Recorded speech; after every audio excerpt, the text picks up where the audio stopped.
Oameni!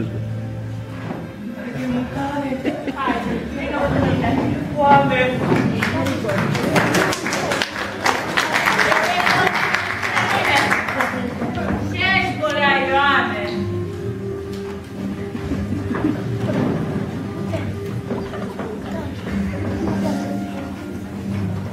Cum e la ocna, Ioane?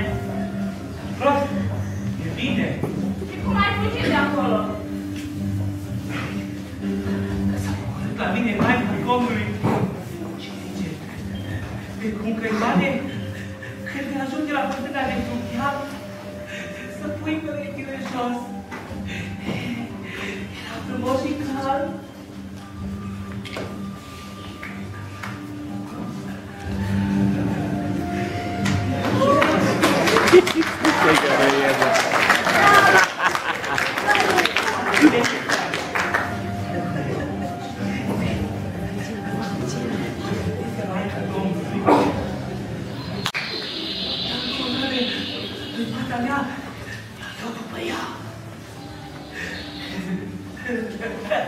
Îi scriteau ochii mele. Dacă erau două scântei. Și mă chema, uite așa. Cu zi întreagă. Au urmat perit și am rămas rătăcit. Acum, întorc înapoi acasă. Unde acasă? La ocnă. Ai scăpat și vrei să te întorci înapoi la ocnă? Dar de ce te-am zis pe tine, Ioane?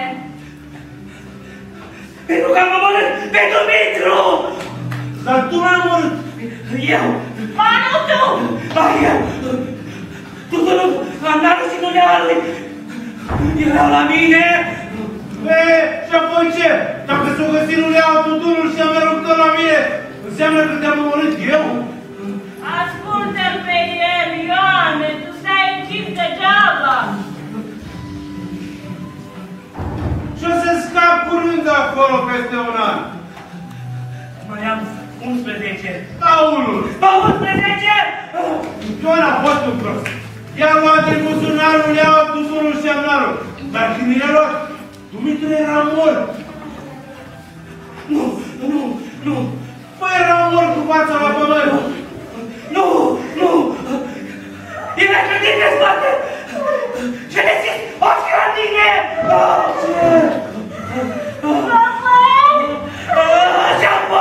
Și apoi am pătit sângele pe nas și pe cule! Și-am murit!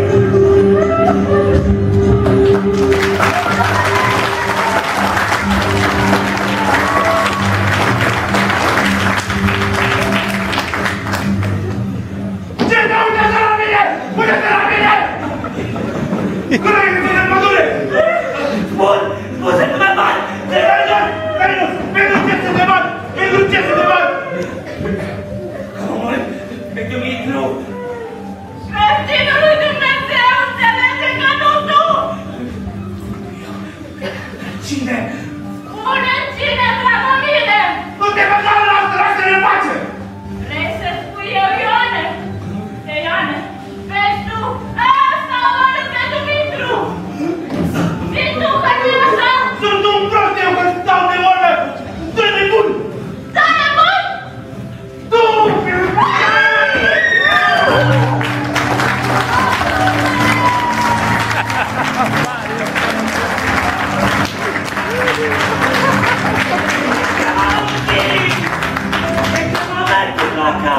De ce?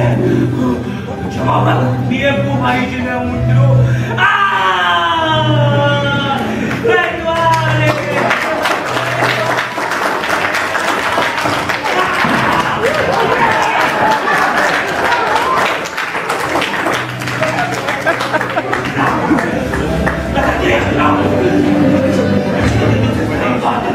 Te-am murit Maica Domnului! De ce?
L-a ucis pe tatăl său și îl băgase pe frate la ocă. Târziu, vezi că s-a maica Domnului să vină și la ocă și să spună: eu am răpus pe taica lui Neica să-i dau drumul că e nevinovat.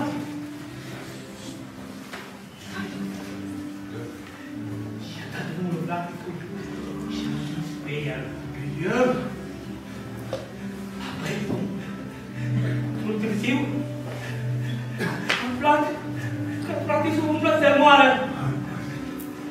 S-a rupt să-i dea drumul de la optă, mai pentru 3 zile. Că zice, ce-am avut eu cu taica, aia a fost altă socoteală. Dar nu voi să plece la Neica până nu mă va ierta. Și l-a iertat? De unde? Nu l-a iertat. Nu te la rândă fete de la optă. Și fratele său a murit așa.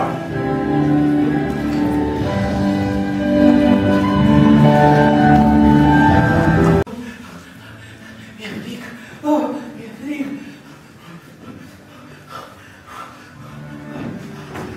Gata! Gata!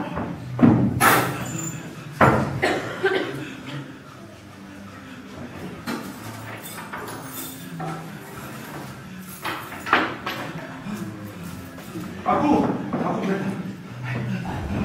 Dar pe drum să nu spui nimic. Să mă lași pe mine să vorbesc. Da?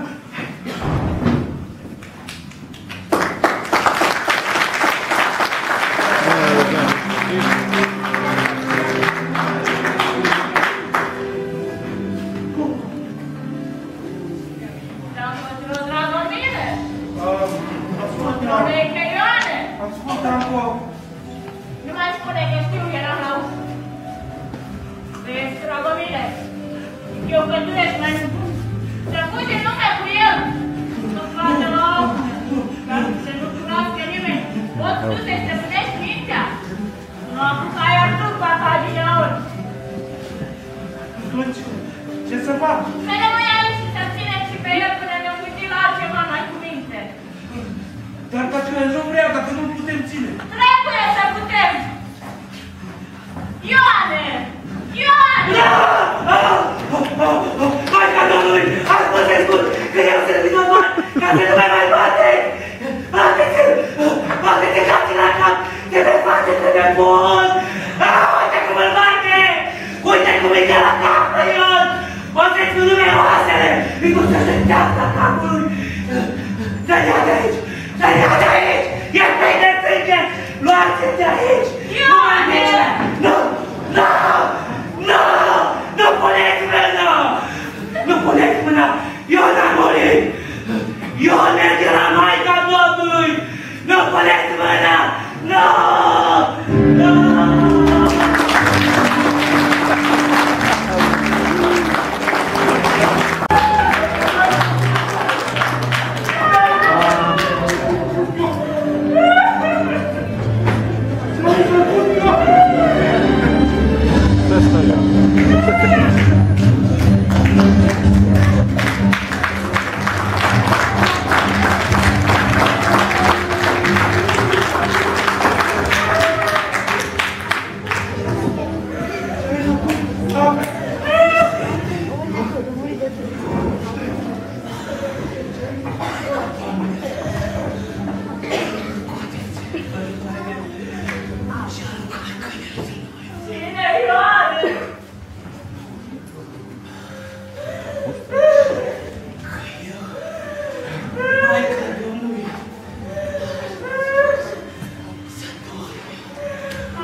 Iar